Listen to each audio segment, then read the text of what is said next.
সিরাজগঞ্জের মুসলমানেরা এই কোরআন পড়ে পড়ে নিজের জিন্দেগিটা গঠন করে নাও। আল্লাহর কোরআন যদি পড়ো আল্লাহকে ইতাআত করা হয়ে যাবে। 2 নম্বরে আল্লাহ পাক জানায়া দিলেন কোরআনের পরে এরপরে হাদিসে যাও, নবীর সুন্নতের উপরে আমল করে নাও। নবীর সুন্নতের উপর আমল কেমনে? একটা ব্যানার টানাইয়া পুরো একটা বছর পরে পরে যদি আমি নবীর জন্মদিনে যদি ডেলি করার মাধ্যমে নবীর সুন্নত পালন করি কেমন হয়ে যাবে? বলে 1 বছর পরে পরে একবার নবীর সুন্নত পালন করব, বাকি সময়ে গালের মধ্যে দাড়িটাও লম্বা করব না। নবীর সুন্নত অনুযায়ী নেসপেশাক আমি সুন্দর করে যদি পড়তে না পারি, নবীর সুন্নতে মুআক্কাদা আল্লাহ পাকের ফরজে আইন যদি নামাজ আদায় করতে না পারলাম, ওই নবীর প্রত্যেকটা সুন্নত আমি যদি পুরা জিন্দেগিতে চলার পথে আমি যদি সুন্দর করে এইগুলোকে জিন্দা যদি করতে না পারলাম, তাহলে একটা সুন্নতের আমল দিয়া নবীর ইতাআত করা হয় না। এলাকার মেম্বার যদি বলে, ও আমার ওয়ার্ডের লোকেরা আমাকে তুই ফলো করো, ওই মেম্বার বলার পরে একটা জিনিস ফলো করলে ফলো করা হবে না। মেম্বারের চলার পথে সব কিছু মেম্বারের ফলো করা লাগবে। ইমামের ফলো করলে ইমাম যেমনে চলে যেভাবে চলে ফলো করা লাগবে।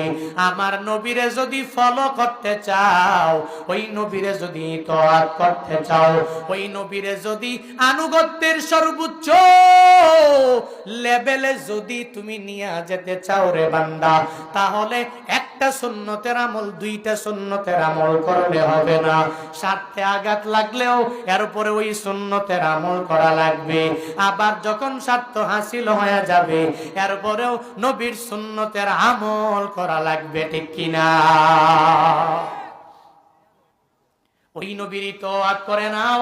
আদেশটা তো আমি নিজে দিলাম না, এক আল্লাহ তোমারে আমারে ইতাআত শিখায়া দিলেন। তুই ইতাআত করবি আমি আল্লাহ, মানে আনুগত্য করবি আমি আল্লাহকে। এরপরে নবীর সুন্নতের উপরে আমল করে নাও। এরপরে নবীর ভালোবাসা নিজের অন্তরে যোগায়া দাও। নবীর ভালোবাসা কি? বলে সুন্নতের আমল করলেই হবে। নবী স্পষ্ট ঘোষণা দিয়া জানায়া দিলেন, মান আহাব্বা সুন্নতি ফাকাদ আহাব্বানি ওয়া মান আহাব্বানি কানা মাই ফিল জান্নাহ। নবী আমার বলেন, মান আহাব্বা সুন্নতি, যে আমার সুন্নতের ভালোবাসলো, মানে আমার সুন্নত গুলোকে যে আমার উম্মতেরা জিন্দা রাখলো, তাহলে সে আমি নবীকেই তো ভালোবাসলো। আমি নবীকে যারা ভালোবাসবে ও জাহান্নামে যাবে না, ওর শেষ ঠিকানা হবে আল্লাহর জান্নাত। ওই নবীর ইতাআত করো মুসলমান। ওই নবীর ইতাআত কেমনে করবা? নবীর ভালোবাসা প্রেম সাগরের মধ্যে কেমনে ডুব দিবা? বলে সাহাবায়ে কেরামের মতো হয়ে যাও। যেই সাহাবায়ে কেরামরা নিজের তাজা রক্তগুলো বিলীন করে দিয়া দিলেন একমাত্র নবীর মহাব্বত নিয়া, ওই নবীর ভালোবাসা নিয়া এরা যুদ্ধের ময়দানে যাওয়ার জন্য পাগল পারা হয়ে গেলেন। নিজের জীবনটাকে পুরাই বিটা মনে করলেন। এই যে শরীরে রক্ত, এই রক্তগুলো জমিনের মধ্যে পড়বে, এই পুরা জমিনটা লালে লাল হয়ে যাবে।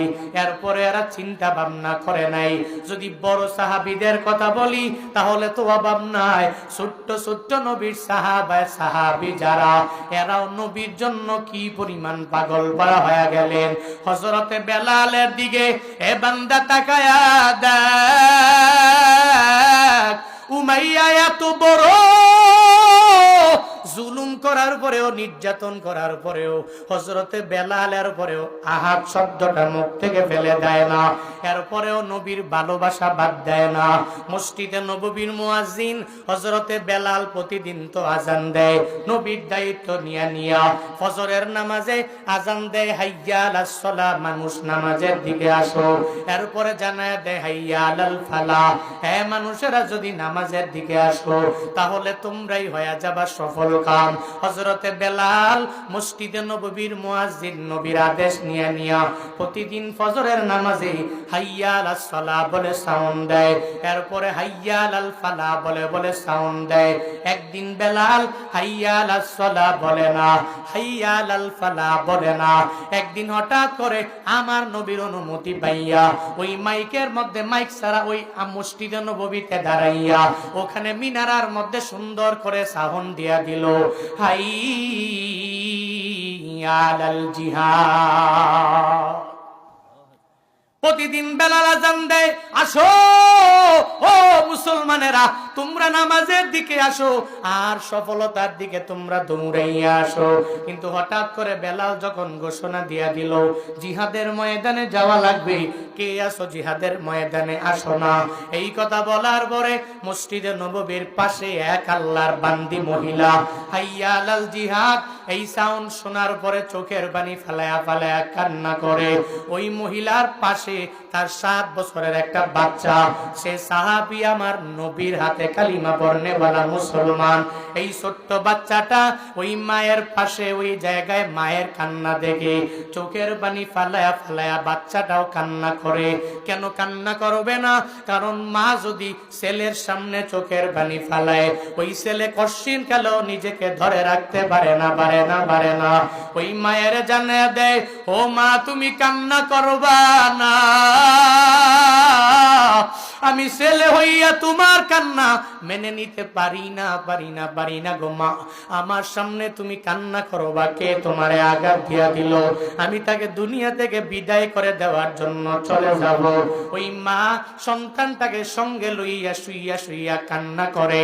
ছোট্ট সাহাবীটা ওই মায়ের জানায়া দেয়, মা আমার প্রতিদিন বেলাল হাইয়া আলাস সালাহ হাইয়া আলাল ফালাহ এই সাউন্ড দেওয়ার পরে তুমি নামাজে যাও, আর নামাজে দাঁড়াইয়া মুসল্লার মধ্যে তুমি নামাজ পড়ে পড়ে এরপরে কোরআন তিলাওয়াতের আমল চালু করে দাও। ও মা আজকে এমন কি বেলাল সাউন্ড দিয়া দিল, যেই সাউন্ড শোনার পরে তুমি চোখের পানি ফালায়া ফালায়া কান্না করলা। ওই মা আবার বলে, ও ছেলে আমি চোখের পানি ফালায়া কান্না করি কেন তোর জানা নাই? আমি কেন কান্না করি জানো জানো জানো? আজ থেকে কয়েক মাস আগে একদিন বেলাল যখন সাউন্ড দিয়া দিল, হাইয়া আলাল জিহাদের সাউন্ড দিল, তোর বাবা আমার পাশেই তো শোয়া ছিল। ওই তোর বাবা হাইয়া আলাল জিহাদের সাউন্ড শোনার পরে এরপরে আর এই বিছানার মধ্যে একটু দেরি করে নাই। ওই স্বামী আমার ঘুম থেকে জেগে বলে, ও স্ত্রী তোর বাড়িটা দাও।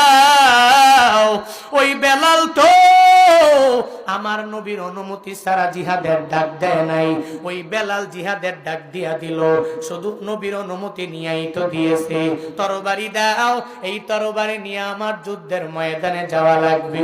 তোর বাবা আমার সঙ্গ থেকে এই যে তরবারিটা নিয়ে নিয়ে রওনা হয়ে গেল, আজ পর্যন্ত ওই তোর বাবার চেহারা আমি দেখতে পারি নাই।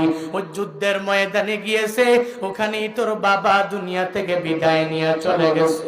তোর বাবা যাওয়ার সময় আমাকে বলেছে, ও বিবি আমার, ওই নবীর ডাকে যুদ্ধের ময়দানে যাই গো। ওই যুদ্ধের ময়দান থেকে ফিরবো কি ফিরবো না আমি বলতে পারি না, পারি না, পারি না। তবে আমার যেই ছেলেটা আছে ওই ছেলেটারে তুমি এই পথের মধ্যে পাঠায়া দিও। আমি যেই পথের প্রতি গয়া গেলাম আমার ছেলেরাও একই পথের প্রতি গয়া যাবে, আমি এটাই চাই। তোর বাবা চলে গেল, আমি ওই দিন তোর বাবাকে বলেছি জান্নাতের মধ্যে মোলাকাত হয়ে যাবে। আজকে ওই বেলাল আবার আগের সাউন্ডটা দিয়া দিল, জিহাদের ময়দানে যাওয়া লাগবে। কিন্তু আজ তো আমার উপযুক্ত কোনো স্বামীও নাই, আমার কোনো ছেলেও নাই, যুদ্ধ করার জন্য আমার বাবাও নাই, সবাই দুনিয়া থেকে বিদায় নিয়ে নিয়ে নিয়ে চলে গেল। যেহেতু কেউ নাই এজন্য চোখের পানি ফালায়া ফালায়া কান্না করি। আজকে যদি আমার একটা উপযুক্ত ছেলে থাকতো নবীর কল্যাণে পাঠায়া দিতাম, ইসলামের কল্যাণে ওই যুদ্ধের ময়দানে আমি আমার ছেলেরে পাঠায়া দিতাম। ওই মা সন্তানের সামনে এই কথা কথাটা বলতে দেরি হয়ে যায়, ওই 7 বছরের বাচ্চা ওই মাকে জানায়া দেয়, মা কান্না করার কোনো দরকার নাই। ও মা, তোমার ছেলে দেখো না কেমন বাবা আমি নিজে পেয়ে গেলাম, যেই বাবা নিজের জীবনের কোনো মায়া করে না, তরবারি নিয়া যুদ্ধের ময়দানে গিয়া শহীদ হয়ে গেলেন। ও মা, তুমি জানো না আমরাও তো আমার নবীর বড় প্রেমিক। আমি ছোট হতে পারি গো মা, তবে আমি আজকে যুদ্ধের ময়দানে যাব।